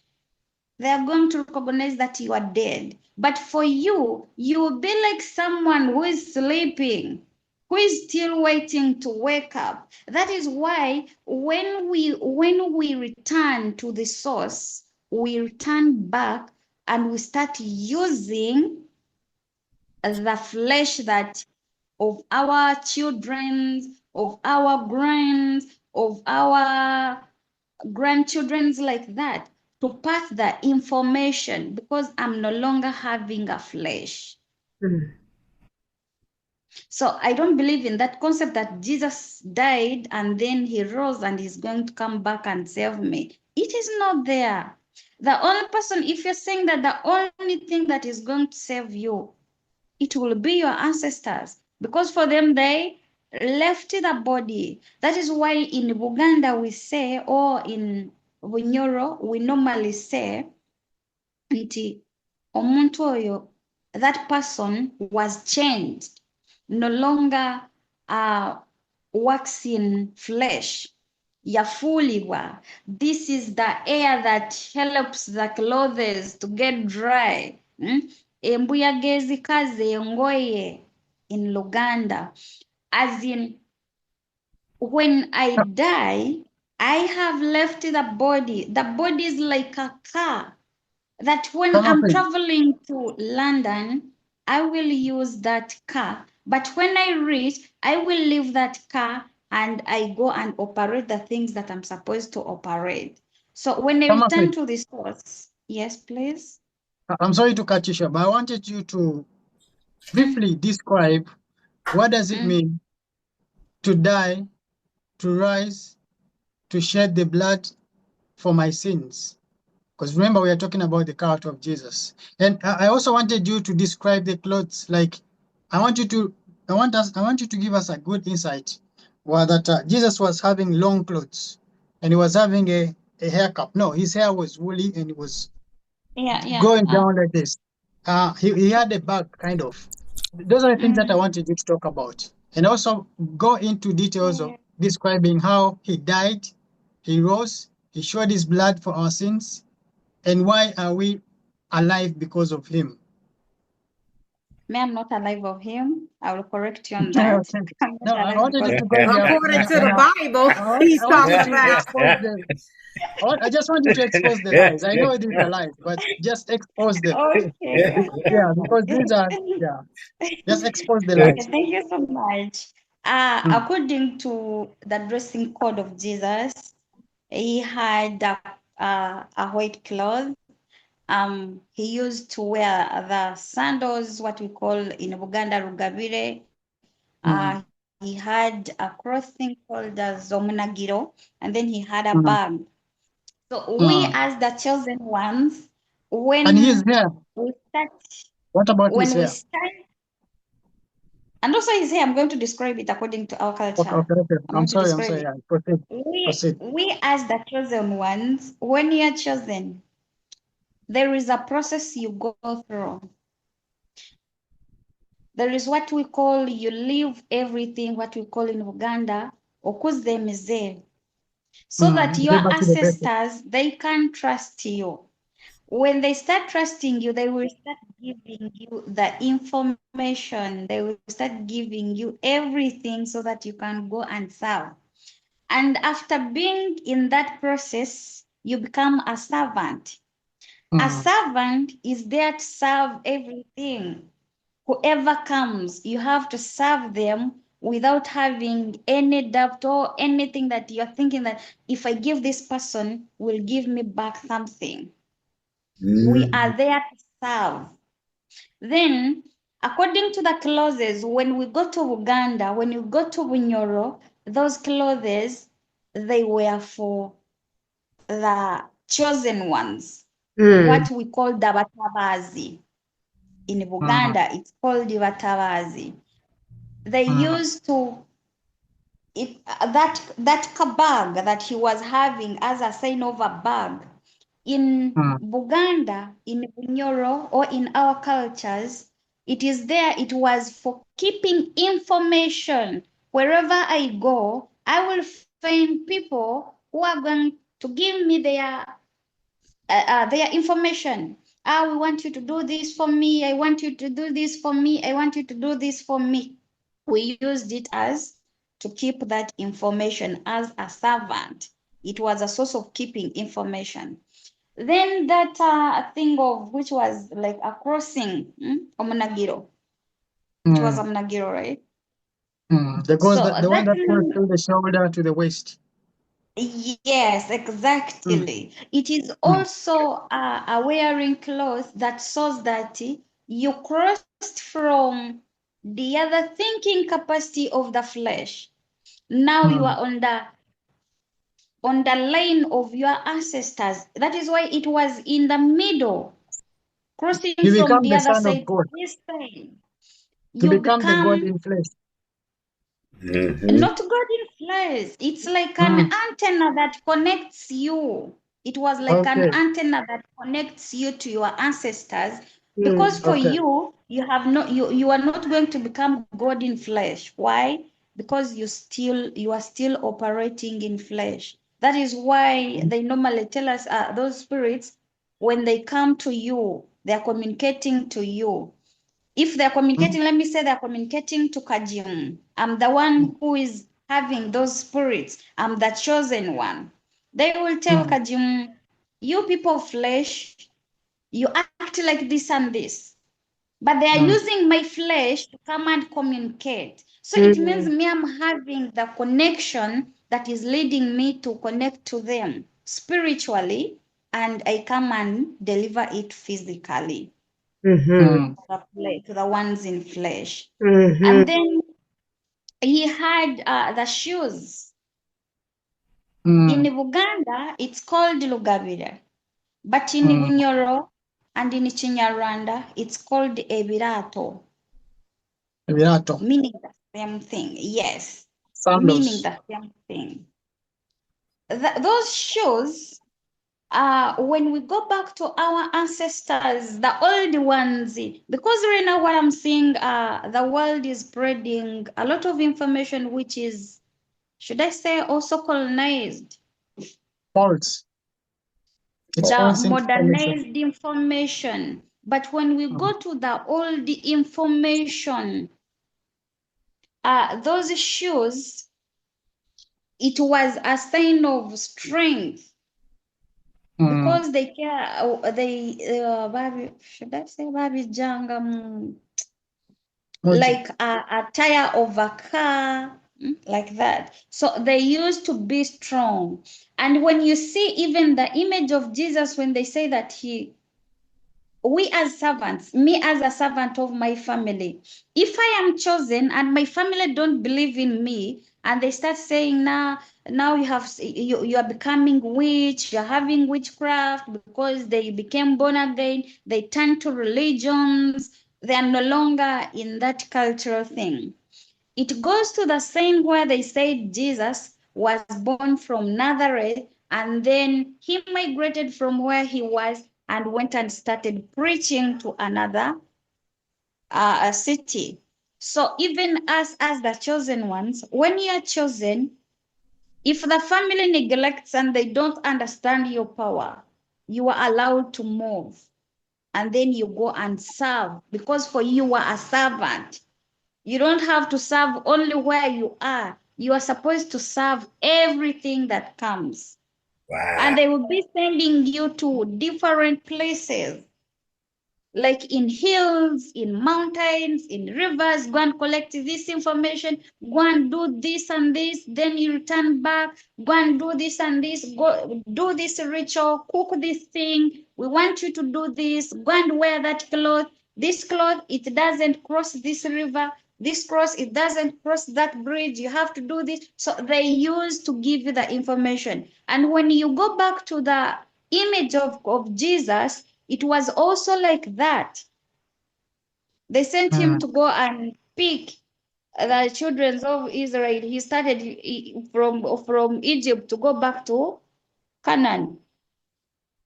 They told him to go and do this, go and save this, go and do this. So even as the servants who are there to serve as the chosen ones, we are like him.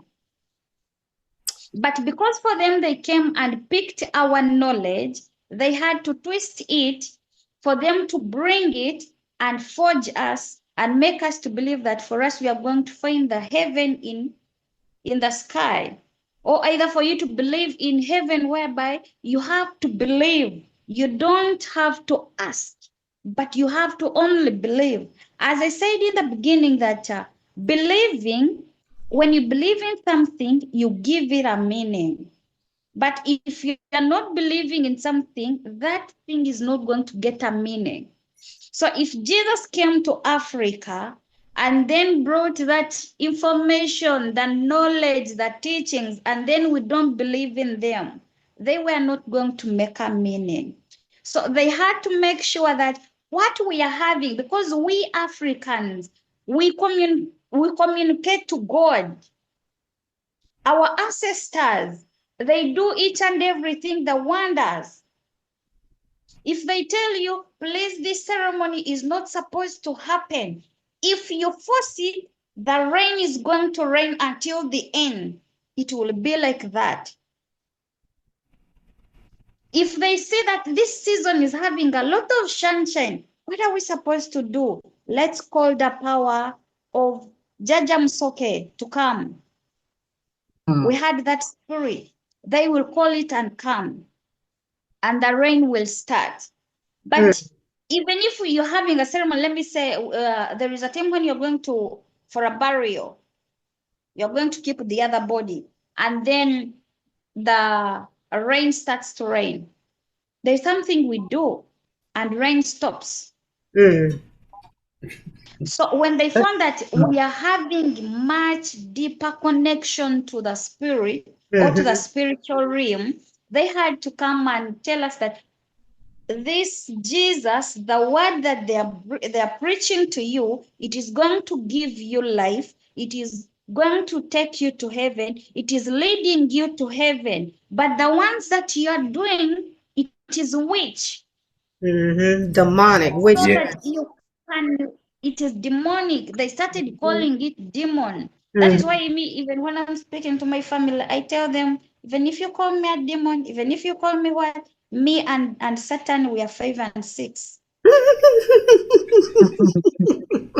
Because Yes. Satan has never killed anyone. No. In the Bible, you will never see where Satan killed anybody. No, but God gave the command, and that's what I was talking to Darren about, and have said this many times real quick, that there's too many contradictions in the Bible that the God of the Bible gives these commandments that he does not even keep when he said thou shalt not kill, but then he turns around and tells Saul to kill the women, kill the children, kill the men, kill the animal, kill them all, but yet he gave a command you shouldn't kill, right? So in Christianity, what do they call that? When you say something and you don't abide by what you say, that's hypocrisy. Right. So that God of the Bible is a hypocritical God. Then that God of the Bible said, thou shalt not steal, right? Then turns around and tell the children of Israel, go and take the land from the Canaanites. Take it all. I've given it to you. It's yours. Go take it. And take the spoils of those you killed. So I don't understand how our families in there don't see these discrepancies for what it is in there. And then I have a question, and then I let the sister proceed. She talked about every family has a savior, right? I don't think that has stopped just because they have uprooted us, the diaspora, from the motherland. And correct me if I'm wrong, the two of you, my sister, and Kagimu. So we have over here an awakening that has happened, right? So when you look at it, majority of the time, 99.9%, I would say, it's only one person in that family that has awakened and are returning back to their ancestral ways. And they don't believe them. They think they're crazy. They think that they're into something else that's demonic, etc. So I think that I know that same spirit that you're talking about, it still resides amongst us, even though we're over here in the diaspora. Because what you're saying, many of us deal with it. We're experiencing it, rather, I should say. Yeah, actually, I wanted to say something regarding the Jesus culture. That's why I brought it up, because it was part of the conversation. Because you see, Jesus is all about I and my Father are one. That simply tells you that you and your family genealogy are one. So if your family is lost, our ancestors will always find a way, and they will pick that one person who is willing to sacrifice each and everything for the goodness of the family. Jesus did not come to die for the whole world. No. He only came for his family. And that is why everything happened as according to his family. Even when you wanted to seek blessings, he will not heal you according to himself, or the power that he handles himself. But Jeremiah came to him and he said, Jesus, Jesus, son of David.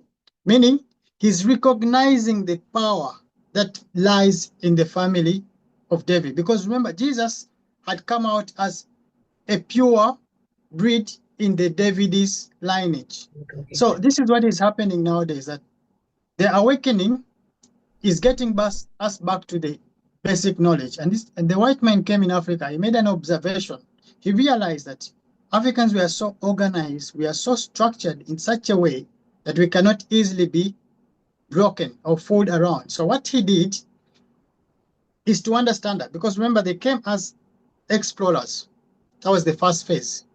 So they came, they observed our systems, they knew how we do things, they understood our economics, they understood our politics. Remember, we had all these things in place. They understood our theology, but now they misunderstood our understanding of the divinity, because our philosophy is not theoretic, like in the books. Our philosophy is materialistic. In fact, we don't even have philosophy. We have African spirituality, because for it, it's practical, it's materialistic. We have so many ways of interacting with nature so as to create balance. our major role was all about creating balance. Mm-hmm. And that was the basic identity, or that was the basic purpose of each. Yes. In fact, that is the basic role of each and every African, to create and restore balance. Yes. Yes. So what the white man did, he came and he observed all these things, and the next phase, he came as missionaries. So they came with a mission, and now they came as a whatever. They brought religions. Actually, it's the missionaries who brought religions, right? Mm-hmm. Yes. Yes. So they came as explorers. The next thing are missionaries. Then they came as a.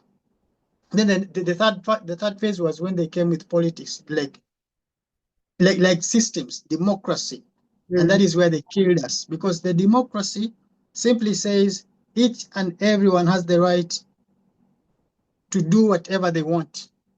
Actually, that is the true definition of democracy. But if we give that to the animal kingdom, are these things going to stay alive?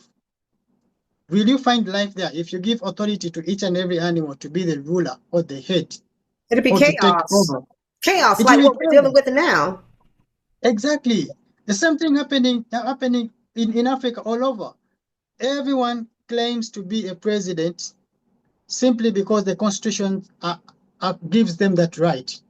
But when you go to the reality, the real custodians of the African land are the kings. Yes. Yes. Yes. And it was they got this responsibility through our ancestors, because they knew that it is only the kings who can restore balance in the community. Because remember, it wasn't the king ruling. He was ruling alongside with his elders. And every community was vibrant. Every community used to run their economics the right way, because we had barter trade. We never had money. That is why money is something very foreign in Africa. It's very foreign. Mm-hmm. Just only 20 or 30 years down the road, you realize that money in Africa has depleted. Is that the right word? Like, it has lost a lot of value. Yes. Not because we don't understand economics, but because we are running a system which is totally controlled by someone else. Mm. The economy is totally controlled by someone else. It's not controlled by the original people. So this is the exact thing happening. Our presidents are acting as the puppets, or are acting as the neo-colonialists. Yes. They are doing things on behalf of the white man. Now, this is where the black man comes in to disorganize and break and take us on a different route. And so the only person who can help and restore balance in each and every family is the Jesus. Because Jesus is going to come back and tell you, you need to go back to the Father. You need to connect yourself to your Father. Yeah. Because when you connect yourself to your Father, everything is going to get back in place. I don't know if that makes sense. Yeah, it makes It sense. does. Makes plenty But sense. you know, real quick, Jesus did say, she said that the concept of a savior, an African concept, we know that in African spirituality, there is no concept of a savior that's coming to save the whole totality of the world. No.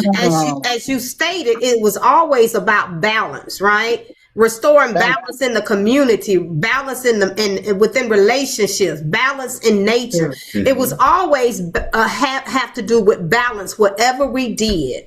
It was about that. It has nothing to do with one sole person coming to save the world. As a matter of fact, that makes it worse, because people excuse themselves. They do not take accountability for their action when they displace it on somebody else and say, you know, my sins have been forgiven. I've been cleansed by the blood of Jesus Christ. That excuses a lot of people in Christianity to do the things that they want to do and say, well, Jesus will forgive me. I remember somebody saying that Jesus already forgave me for the sins, even that which I have not done. I'm like, what? The absurdity of even saying something like that. So that means that I'm going to sin. That's what you're saying, but I know that I'm forgiven for. So it excuses that individual to even walk the life or try to do right because they know that they have a crutch that they can run to. Now, I must tell you that I have seen, because I grew up in Christianity, born in it until I left it many years ago and started embracing my ancestral ways, right? So I see the difference. I know the difference. I see a difference from those that are truly embracing the African sacred spiritual science to try to balance themselves and walk in harmony with nature. It's a direct difference than those in Christianity. They're not trying to do that. In theory, they say it, but in actuality, in practicality, they are not. When you look at their behavior, it's very few of them. I'm not going to say all, but it's very few of them that walk in that alignment.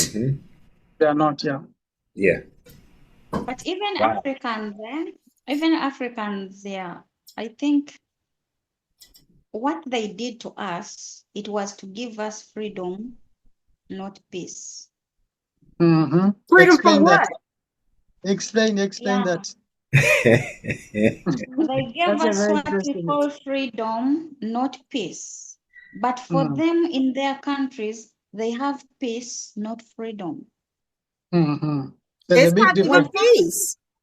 When someone gives you freedom, you have a freedom of doing each and everything you want. That's democracy. Yeah. That is the democracy. Going, They removed peace for us. For them, they have peace because they're still being ruled by their kings. Now, let me use an example of okay. I see what you're saying. What kind of president ruling, or either is just a normal person, that person would be a king. But for us, we have even the opposers. Opposition. And this time around, I need to take this. I need to take this chair of a president. Now I'm going to do this and this and this. You find that everyone is having a freedom. You can create a political party of your own self, and you can they become follow a president. Exactly. They gave us freedom, and they took our peace. Then another thing, if they say that Jesus died for us, poured his blood for me, he was abandoned, killed, done each and everything. Now, that Jesus is my mother. There is nobody who is going to pour blood except from my mom. I know where you're coming from. I follow you. I follow you. This is good. There is nobody who is going to pour blood if it's not my mom. It was my mom who was there, whom they told that, please, can you enlarge your legs? That is what they call shame. Jesus was ashamed on the cross. They told him, please, they killed him. They said many words, even in Africa. You can't find a nurse telling you, please, can you enlarge your legs? I was not there when you were saying this word and this word. That person is shaming you. My mom is going to share blood, shed it, so that for me I can have life. I will never have life of flesh if my mom doesn't shed blood for me. So there is no Jesus who is going to die for you. Absolutely. There is no Jesus following her. So for the Africans, they brought that thing. If you come out and you say, my mom is the one who gave me life of sharing blood, or either shedding blood, doing each and everything publicly because of me, they will say, now you are demonic. God will never forgive you. Jesus is the only savior. The only savior, they said, is the only savior. It means in life we have one savior who will shed blood for you. That one will always remain as your mother. And that is why they say a kid cannot come from two wombs. Even in African culture, when you are doing a ritual relating to your kid, even your sister cannot do that ritual for you. Because a kid doesn't come from two wombs. A kid comes from one womb. And if they say that I'm coming from the lineage of Abraham is my grandfather, we are coming from the lineage of David, because Jesus was embraced as the son of David. Me, my Jesus, that embracing of saying that son of David, they were relating to the lineage of David as they were exceeding their things to grow in Africa. But me, as a person who have understood who I am and what I'm supposed to do, I come from the lineage, or I come from that embrace or the cord of my mom. Why? Because when my mom gave birth to me, the umbilical cord that was cut, it was for my mom. Yes. It wasn't for anybody. That is why the Jesus character doesn't have a male figure. That is why they don't have a male figure, a female figure. Yeah. They will say Father in the name of the Father, the Son, and the Holy Spirit. They removed the mother because they knew that the mother is more important.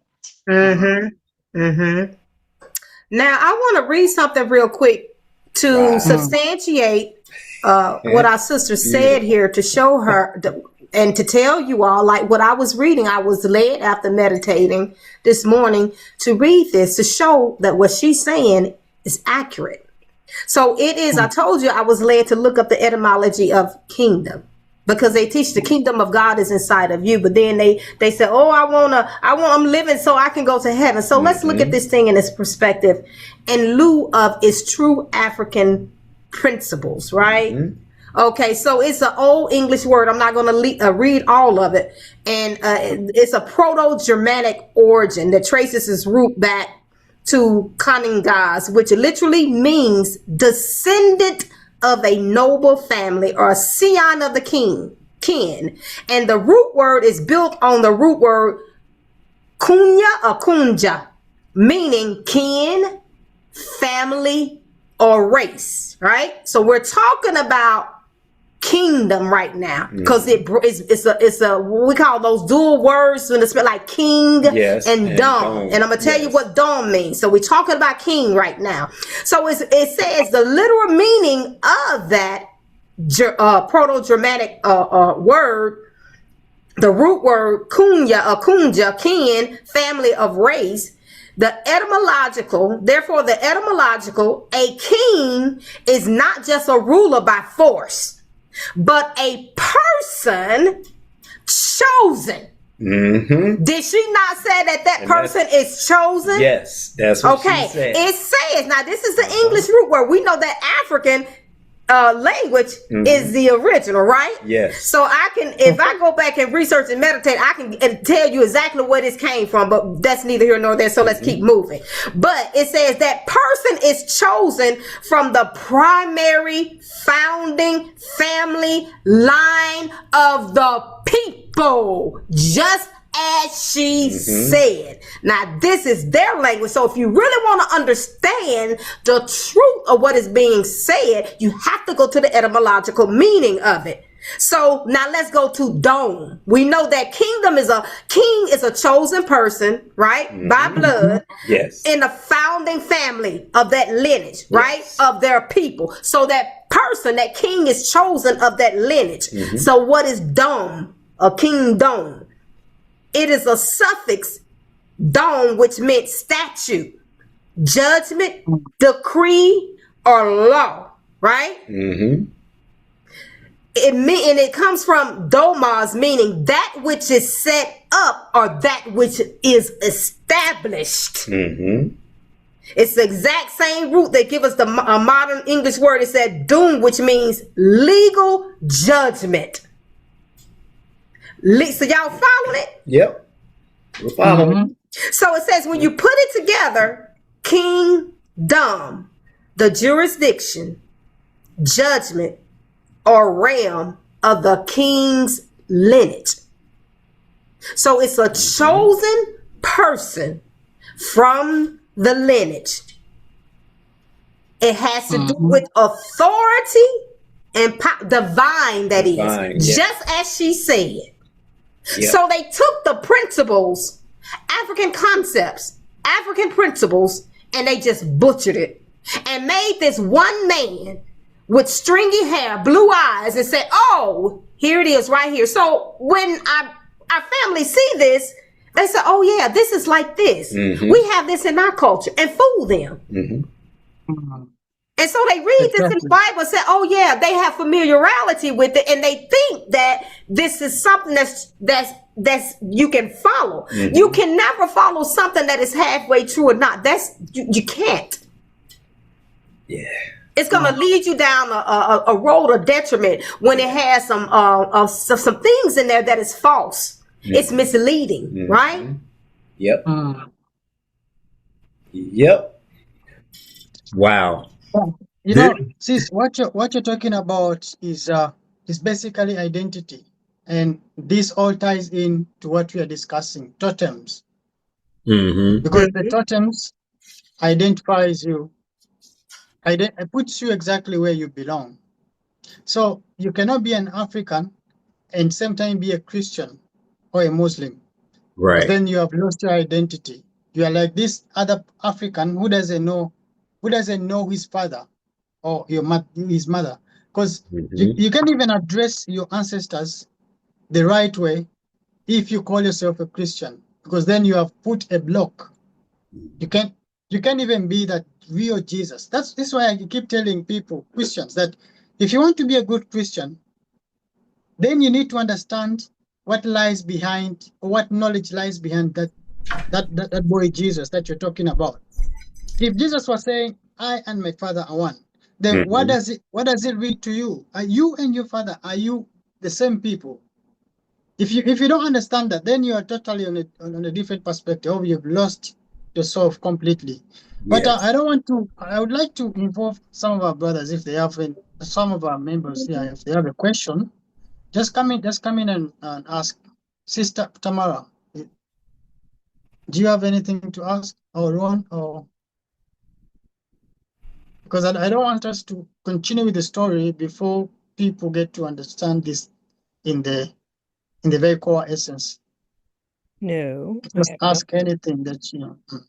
Nothing to ask. No. You don't have anything to ask? Okay. I do not have a question, my brother. But I tell you, this has really been eye-opening and powerful. But Brenda and I do have to make a run. And, okay. I understand it. You know, so we're going to have to bring this. I hate to, because I mean, this is definitely a feast. Okay. This is a feast, and I'm enjoying it greatly. But we're definitely going to have to do a part two.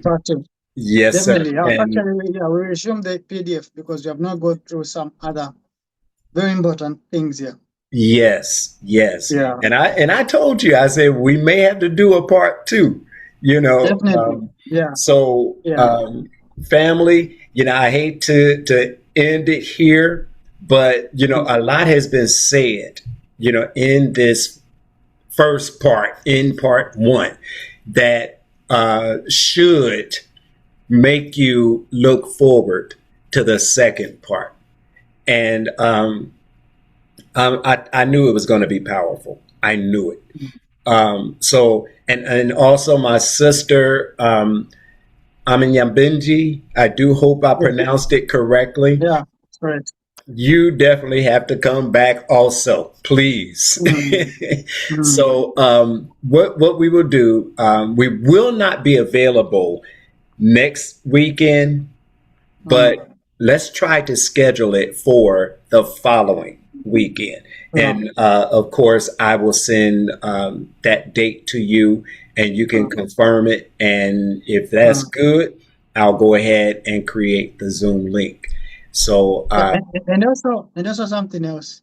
If there's anyone who just need to find or to get this information, if there's anyone who wants to know anything about Africa, and that is if they have never been there physically, We are here to answer all the questions and to correct everything that has been said as wrong.